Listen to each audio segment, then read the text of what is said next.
Allez, on va prendre la direction du palais du peuple. À l'instant même, on vient juste de l'apprendre.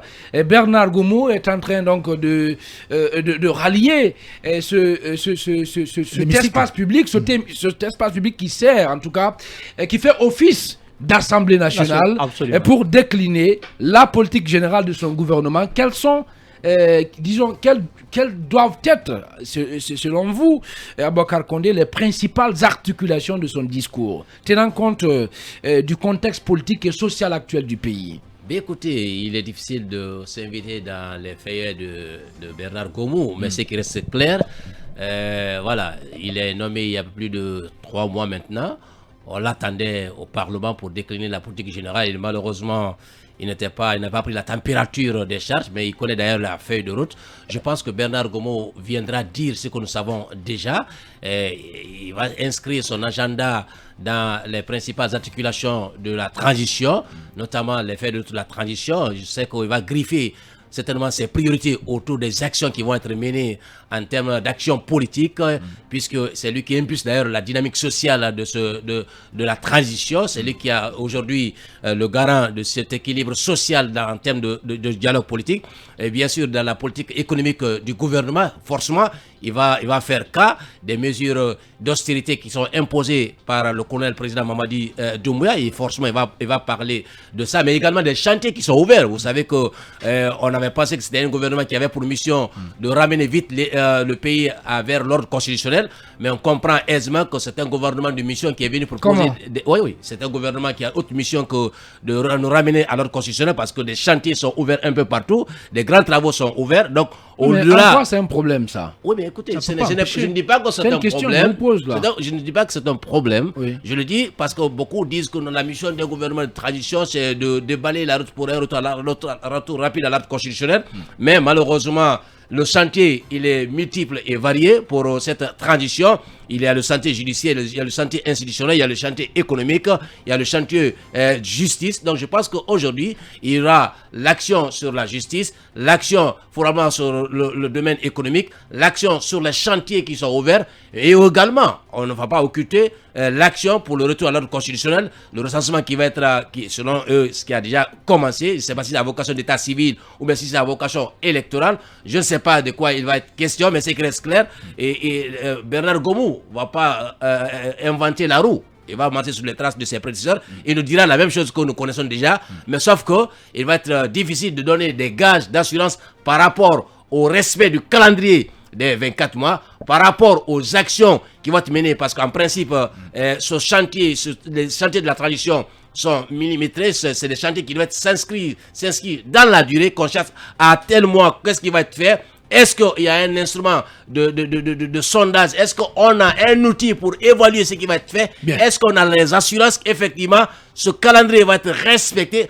Parce que pour l'instant, on n'a pas une lisibilité et une visibilité sur des actions qui sont menées. Nous sommes dans les actions conjoncturelles, on n'a pas encore dans les actions structurelles. Donc, j'ose croire que Dr Bernard Goumou, qui est du secteur privé, dans le secteur privé, on s'inscrit dans une logique, on a un timing qui est fait, on a des actions structurées. Donc j'ose croire que, puisqu'il est venu prendre le bateau, il est venu prendre les rênes de la primature du palais de la Colombe, alors que ça avait été commencé par son prédécesseur, qui n'avait pas pu faire cela. Voilà, j'ose croire que lui, il va venir maintenant pour rectifier le tir, parce que jusqu'ici encore, on dit encore, le navire, personne ne connaît la direction du navire de la transition. Mais si, Condé. Mais qui sait? On sait qu'on est parti pour 24 mois et qu'il y aura les 10 points de la transition qui ont été déclinés avant, que ça va être la continuité. Donc on sait quel est l'objectif. Oui, l'objectif c'est le retour à l'ordre constitutionnel. C'est ça ce que les gens veulent. Donc on sait où il y a des actions diverses et variées qui sont posées et on ne sait pas. Quand on veut faire les passerelles que nous voulons construire ou les ponts que nous voulons faire là, ça prendra combien de temps? Il y a des chantiers aujourd'hui que je suis en train de voir, on parle de 42 mois alors qu'ils sont là pour combien de mois? Voilà. Bien, ça ne veut pas dire qu'ils doivent les finir. Mamadou Yaya Baldé, Bernard Goumou au CNT, que dira-t-il à Dansa Kourma et à ses conseillers? De nouveau surtout, Bon, ce qu'il faut dire, c'est que le passage du Premier ministre devant les conseils nationaux pour faire sa DPG, sa déclaration de politique générale, ceci est un exercice républicain. Ça se passe normalement dans tous les pays. Lorsque on est en période normale, c'est devant les députés. Lorsqu'on est en période transitoire, c'est naturellement devant une assemblée comme celle-là, les conseils nationaux. Alors, il est également dit dans la charte de la transition que parmi les missions justement du CNT, il y a une mission qui dit que le CNT doit suivre la mise en œuvre de la feuille de route de la transition. Alors, comment est-il possible pour les conseils nationaux de suivre la mise en œuvre de la feuille de route de la transition si celle-ci n'est pas déclinée devant les représentants du peuple? Donc, je pense qu'on a déjà longtemps attendu ce passage-là. S'il intervient maintenant, c'est à mieux, mais je pense qu'il doit quand même répondre aux questions, aux interpellations de la part des conseils nationaux. Mais, comme l'a dit M. Condé, je pense que pour l'essentiel de sa déclaration, ça sera du déjà entendu, parce qu'ils vont revenir sur les chantiers que nous connaissons, sur les priorités du gouvernement, notamment la question de la refondation qui est tant chère au président de la transition. On va parler de la question de la moralisation de la vie publique, on va parler de la question de reddition des comptes, on va parler également de comment évaluer tout ce qui a été mis en place jusqu'à présent.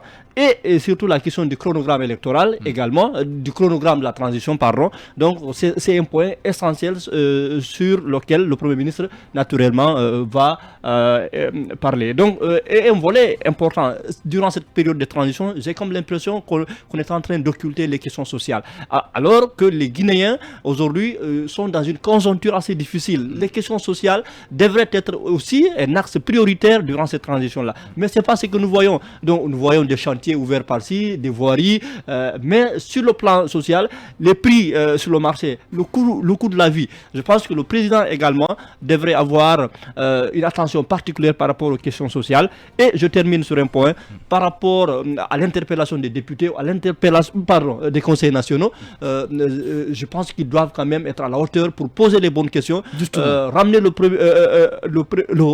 Premier ministre sur les délais, sur les financements, parce que tout ça c'est important. Il faut de la précision, il faut une précision chirurgicale sur toutes les questions que le Premier ministre aura à intervenir aujourd'hui. Ibrahim Sorelin Consoma, est-ce que vous pensez qu'au niveau du CNT, qu'on a vraiment aujourd'hui des conseillers qui en tout cas qui ont le niveau, le background qu'il faut pour amener en tout cas Bernard Gomou à s'expliquer sur tout ce qu'il a fait, ce qu'il est en train de faire et ce qu'il compte faire en tant que chef de gouvernement de la transition?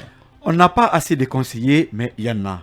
Aujourd'hui, je pense que les vraies questions pourraient être posées par ce jeune conseiller Sayo Mara du RPG, par Tigane Silla de l'UFR, par Fadia Baldé de l'UFDG, mais aussi de maître Mohamed Traoré. Ouais. Je crois que ces 3 ou 4 représentent aujourd'hui les Guinéens au Conseil national. Je n'oublie pas également Mamadou Tog, qui sur le plan culturel, en tout cas, est prêt à défendre son monde culturel. Je dis son monde culturel. Mais ce qui pourrait se passer, c'est une sorte de théâtre qu'on va nous offrir. Le Premier ministre a combien de mois aujourd'hui à la tête de la primature? Oui, c'est moi qui parle, j'assume. Vous ne me regardez pas comme ça. Non, en fait, si je vous pose la question, on dira que je vous ai interrompu. Oui, mais en fait, bon, c'est trop pessimiste. Allez-y quand même. Pas pessimiste. Non, on vous écoute. Depuis quand parlez. M. Gomou a été d'abord intérimaire, puis confirmé. Il a attendu combien de temps pour venir devant les représentants du peuple? Pourquoi dire tout ce qu'on a entendu? Je sais que, comme à la tribune des Nations Unies, soyez indulgent. Il non plus n'a pas fait. Non, oui, bien sûr, parce que le CNT n'a pas été suffisamment fort. C'est vrai que dans ça a interpellé, mais très malheureusement, bien qu'il ne l'a pas fait. Mieux vaut tard que jamais. On apprécie la démarche.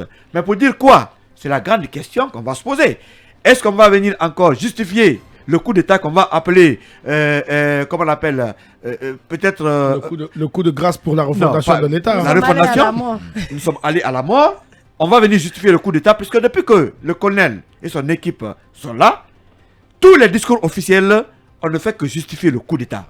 Mais est-ce que ce coup d'État est aujourd'hui justifiable? Puisque l'une des raisons pour lesquelles le coup d'État a été perpétré, c'était pour éviter les erreurs du passé. Moi, je voudrais aujourd'hui que ces conseillers nationaux, chers conseillers nationaux, quand vous posez la question au Premier ministre, est-ce que les erreurs du passé ont été corrigées? Si le gouvernement qu'on a en place, gouvernement illégitime et illégal parce que c'est un coup d'État, interdit les manifestations, bien. Si les morts d'hommes continuent en Guinée sans justice, si on continue à embastiller les Guinéens pour leur opinion, si on continue à garder des Guinéens sans jugement et pour juste les maintenir en détention, est-ce que les erreurs du passé ont été corrigées? Alors aujourd'hui, je voudrais également qu'on interpelle le Premier ministre pour savoir pourquoi ce gouvernement qui a fait de la lutte contre la corruption et la bonne gouvernance son cheval de bataille, ses membres et les membres du CNRD n'ont jamais présenté leurs biens. Est-ce que celui qui lutte contre la corruption et la mauvaise gouvernance peut le faire si ce qu'il a, on ne connaît pas? Et pourquoi on est en train d'être gouverné par des personnes qu'on ne connaissons pas encore? Je parle de la liste des membres du CNRD qu'on ne connaissons pas, entre autres questions. Mais je voudrais également que les députés, les conseillers soient à la hauteur en posant toutes ces questions par rapport peut-être à beaucoup de chantiers aujourd'hui ouverts en Guinée, dont on ne connaît pas les délais peut-être de finition, dont on ne connaît pas le montant ou les budgets. Les délais d'exécution. Non. Donc on ne connaît pas également les budgets, ainsi de suite. Et pourquoi aujourd'hui il y a beaucoup de scandales? Pourquoi est-ce qu'en Guinée, il n'y a que... Il y a beaucoup de scandales. Mais il y a des scandales. Il y a des scandales. Il y a des scandales. Ça, vous le savez très bien. On va laisser dans les ministères, dans les ministères, dans les VPA, il y en a. Les gens sont protégés. Est-ce qu'on protégeait aujourd'hui les gens sont protégés. Les gens sont protégés. Khalil, un exemple concret. Diana, s'il vous plaît. Khalil, bien qu'on finisse. un Les gens sont très protégés. Concret. Oui. L'armée a un budget mirobolant. Bien. De Lansana Conté à Alpha Condé jusqu'à nos jours, on parle de la CRIEF, les casseries. Cela n'est pas de la faute de si le budget de l'armée est très peu élevé, très élevé. Je m'assume. On lutte contre la corruption, on met des ministres en prison, des directeurs. Est-ce que vous avez entendu qu'un chef militaire a été conduit devant la CRIEF? D'accord. L'armée n'est pas au-dessus du peuple. Pas du tout. Ben voilà. L'assumer quand même. Ben voilà. C'est ça. Donc, justement, voilà, entre autres, des sujets aujourd'hui qu'il faut débattre. Donc, on compte sur des conseils nationaux, pour quand même aider le peuple à comprendre. Je sais que Goumou... Bien. Mais il y en a assez. Il y en a assez. Peut-être qu'on ne connaît pas tout le monde, mais il y en a assez. Moi, je connais une poignée. Tous à la fois. Je connais une poignée. Ce sont des gens qui se font démarquer. En tout cas, depuis l'installation jusqu'à nos jours, il s'agit de Sayom, comment on appelle Sayom Mara, de Stigan Silla, de Maître Mohamed Traoré, mais aussi de Faya Baldé. Ce sont ceux-là qui, quand même, parfois même, on les coupe la parole au CNT. Bien, Ibrahim Assouri, l'inconsommat très très complet. Je suis d'accord quand même que l'armée n'est pas supérieure, n'est pas au-dessus de la loi. C'est extrêmement important. Quand on parle de malversation au niveau des, disons, des services publics, c'est important à un moment donné aussi. Et voilà, pour une question de transparence, de questionner aussi la gestion de notre argent, du contribuable public au niveau de la grande muette. C'est extrêmement important. Voilà. C'est ce qui est en train d'être fait. Voilà. Jamais on ne connaît le budget de ministère de la Défense, Vicky. Il y a un début à tout. Allez, Diana, est-ce que vous avez espoir de voir Bernard Goumou faire des grandes annonces? Et puis voilà, certes on me dira qu'on n'a pas besoin d'annonces, mais des actions. Est-ce que vous pensez qu'il va répondre aux attentes des uns et des autres? Bon, moi je pense qu'il n'y aura pas assez de surprises dans son discours, puisque récemment on fait le point, le Premier ministre a expliqué beaucoup de choses. Donc je crois que dans son discours, il sera question de détails par rapport aux 10 points du chronogramme de la transition. Et à mon avis aussi, il va se baser, il va également parler de dialogue. Il va parler de dialogue, il va encore une fois appeler les uns et les autres autour de la table. Il va aussi nous parler de l'inclusivité. C'est ce qu'on espère, c'est ce qu'on entend écouter, c'est ce qu'on entend, c'est ce qu'on espère entendre en fait venant du Premier ministre, surtout de l'inclusivité de ce dialogue-là. Maintenant, sur le cas social, il faudrait qu'il nous rassure. Il faudrait aujourd'hui, on a parlé de la cherté de la vie tout à l'heure, on parle de délai au 31 décembre par rapport à beaucoup de faits, notamment les cartes d'identité, uniformiser les plaques des voitures, on parle des permis de conduire, on parle des choses comme ça, mais où est-ce que le Guinéen lambda va trouver autant d'argent d'ici le 31 décembre? On voit les queues qui se font au niveau des banques, on voit les queues qui se font à Prima Center, là où on fait les permis de conduire, mais combien de Guinéens ne peuvent pas ne peuvent pas assurer ces attentes-là d'ici le 31 décembre. Maintenant aussi, quand on parle de la lisibilité de la transition, je rejoins Condé quand il dit qu'il n'y a pas de lisibilité. On ne voit pas où est-ce que la boussole est orientée aujourd'hui, parce qu'on ne sait pas est-ce que la transition, elle suit à gauche ou à droite? J'ai eu l'avis de certains politologues bien connus dans ce pays qui eux-mêmes n'arrivent pas à structurer, à centrer ou à nous dire exactement qu'est-ce qui se passe. Et j'ai eu un politologue qui m'a dit d'ailleurs que même le CNRD sûrement ne sait pas en effet où ils en sont, où est-ce qu'ils vont. Donc, parlant de lisibilité, on a parlé du chronogramme de la transition. On a eu le porte-parole du gouvernement ici la semaine dernière d'ailleurs qui nous disait ne pas avoir de garantie, ne pas nous donner de garantie quant au respect des 10 points du chronogramme de la transition, notamment sur la durée des 24 mois. Ils n'ont pas de garantie par rapport à cela, ce qui veut dire qu'il peut y avoir glissement à tout moment. Et maintenant, quand moi je viens sur les membres du CNT, moi je me demande en fait... J'entends peu Sorel Keita, c'est quelqu'un que j'ai beaucoup admiré lors de la lutte contre le troisième mandat, notamment en France, au niveau de la société civile, et qui faisait beaucoup de va-et-vient entre la France et la Guinée. On a vu beaucoup d'avocats autour de lui. Aujourd'hui, on l'écoute peu. J'ai pas compris. On l'écoute peu, c'est-à-dire? Non, c'est-à-dire je l'entends pas. Voilà, on ne l'entend pas.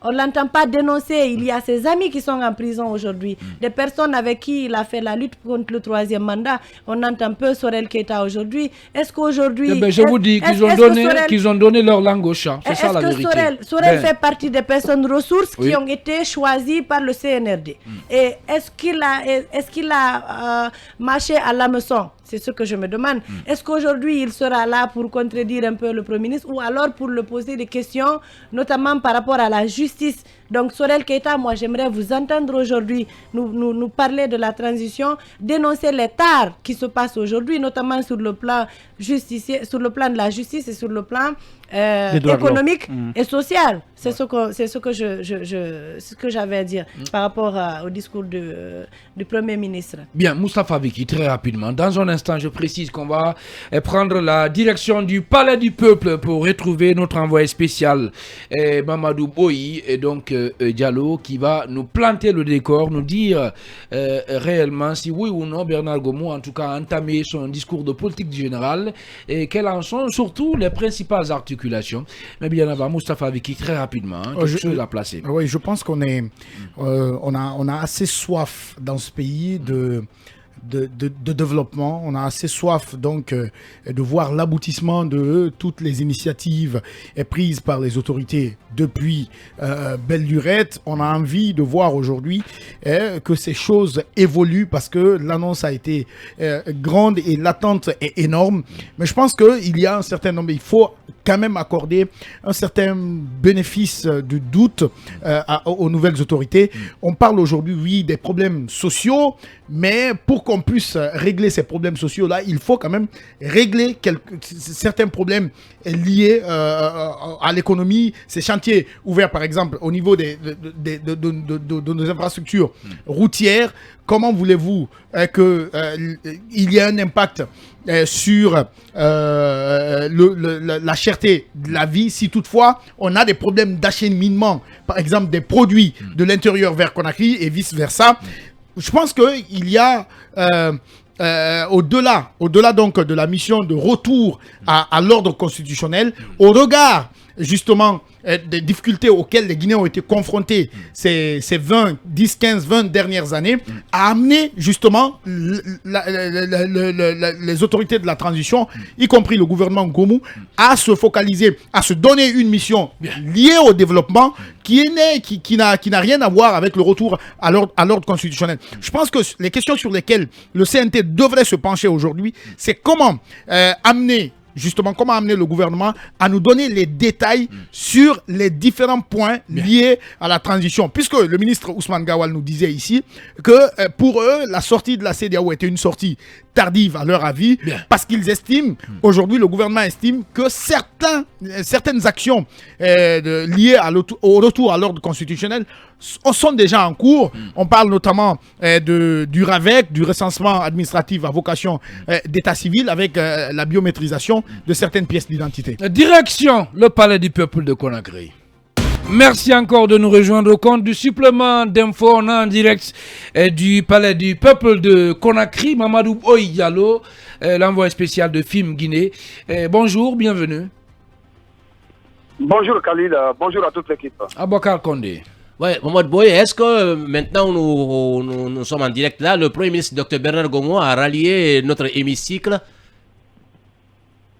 Alors écoutez, le Premier ministre Dr Bernard Gomo n'est pas encore arrivé sur place, mais il y a les officiels qui sont là, certains membres du gouvernement commencent à rallier l'hémicycle, des membres des institutions républicaines, mais aussi le corps diplomatique. Pour le moment, le Premier ministre n'est pas encore là, mais ça ne saurait tarder puisque, selon le calendrier rendu public par l'institution parlementaire, le Premier ministre, donc sa prise de parole est attendue aux alentours de 11h, mais en tout cas la salle se remplit, les officiels commencent à venir, des membres du gouvernement sont visibles. Alors, quelle est l'atmosphère sur place? Comment est-ce que le Premier ministre est attendu? Les échanges dans les coulisses? Quelle est la température sur les lieux? La température sur les lieux, il faut dire que les conseillers sont mobilisés. Beaucoup, en tout cas le quorum, selon ce que j'ai vu dans la salle avant de ressortir pour prendre l'appel, le quorum pratiquement est atteint, les conseillers sont là, j'ai eu à échanger avec certains qui, en tout cas, attendent le Premier ministre de pied ferme par rapport à sa politique générale. Vous savez, la politique générale du gouvernement, c'est l'ensemble des actions que le gouvernement doit mettre en place pour faire face disons, aux besoins croissants en termes d'amélioration des conditions de vie des populations sur le plan social, sur le plan économique, sur le plan politique, mais aussi sur le plan judiciaire. Donc, des indiscussions auprès de certains conseillers de la place, en tout cas, nous indiquent que les débats vont être houleux, voilà, qu'ils attendent de paix ferme le Premier ministre, surtout sur des questions de justice, sur des questions au niveau de la demande sociale, mais aussi sur les questions économiques. Vous savez, la politique générale du gouvernement, comme je le disais tantôt, c'est l'ensemble, en tout cas, des actions que le gouvernement compte mettre en place durant l'exercice en cours pour faire face aux besoins croissants des populations. Si vous prenez par exemple sur le plan social, vous savez là, la demande sociale elle est très forte aujourd'hui puisque le coût de la vie est cher, le panier de la ménagère est cher et pour répondre au niveau du gouvernement à ces questions, il faut des solutions économiques. Et sur ce plan, vous avez vu qu'actuellement, le projet de loi de finances initiale 2023 est sur la table des conseillers nationaux. Et quand vous prenez les chiffres au niveau des dépenses, nous constatons une explosion aux alentours de 36 000 milliards de francs guinéens. Quand vous prenez les recettes, c'est aux alentours de 27 000 milliards. Donc ça veut dire que pour répondre à la demande sociale, les dépenses ont certes explosé au niveau de 36 000 milliards de francs guinéens. Et c'est là que le gouvernement Bernard Gomo est attendu pour pouvoir quand même faire face à la demande sociale qui est devenue très croissante aujourd'hui. Moustapha Viki. Justement, Mamadou Boye, en parlant de ce projet de loi initial qui est en examen depuis donc lundi, si je ne m'abuse, est-ce que la question de mobilisation des ressources sera posée de pied ferme donc à Bernard Gomo et à son gouvernement? Cette question revient dans les débats dans la mesure où le gouvernement, pour faire face à ces politiques de développement, est obligé d'avoir des ressources financières conséquentes, des ressources financières importantes pour financer les projets d'intérêt public. Vous parlez de la loi de finances initiale 2023. Cette loi le volet recettes pour cette année, pour cette exercice 2023, s'établit, en tout cas, où est évalué à plus de 27 000 milliards de francs guinéens. Mais quand vous prenez, par exemple, au niveau des régies qui sont chargées de mobiliser ces recettes, nous constatons quoi? Que la direction, par exemple, des douanes, il y a une baisse au niveau de la mobilisation des recettes. Le chiffre est un peu revu à la baisse, aux alentours de 10 000 milliards de francs guinéens, alors que quand vous prenez la direction générale des impôts, je pense, voilà, au niveau de la direction générale des impôts, là, le chiffre est en hausse, aux alentours de 12 000 milliards. Cela s'explique. Vous le savez que la direction générale des douanes, c'est une direction qui perçoit des recettes au niveau, par exemple, des transactions au niveau des frontières, mais aussi aériennes, élargi aussi aux transactions au niveau des ports. Mais le contexte actuel fait qu'aujourd'hui, cela n'est pas tout à fait possible. Pourquoi? Parce que, vous le savez, au niveau, à l'échelle mondiale, il y a la crise sanitaire dont les effets encore restent là liés à la Covid-19. Ça veut dire que les frais maritimes deviennent chers. Il n'y a pas trop de trafic à ce niveau. Quand vous prenez aussi le fait que le conflit russo-ukrainien aussi perturbe le circuit économique, puisque vous savez, par exemple, les importations, il y a un sérieux coût qui est là. Donc, ce n'est pas étonnant que les prévisions en termes de mobilisation des recettes au niveau de la douane soient revues un peu à la baisse. Mais quand vous prenez, par exemple, la direction générale des impôts, vous savez, l'impôt, il est mobilisé sur place. Donc, ça veut dire que toutes les entreprises de la place ont l'obligation, vis-à-vis de leur activité, n'est-ce pas, de payer les taxes et impôts.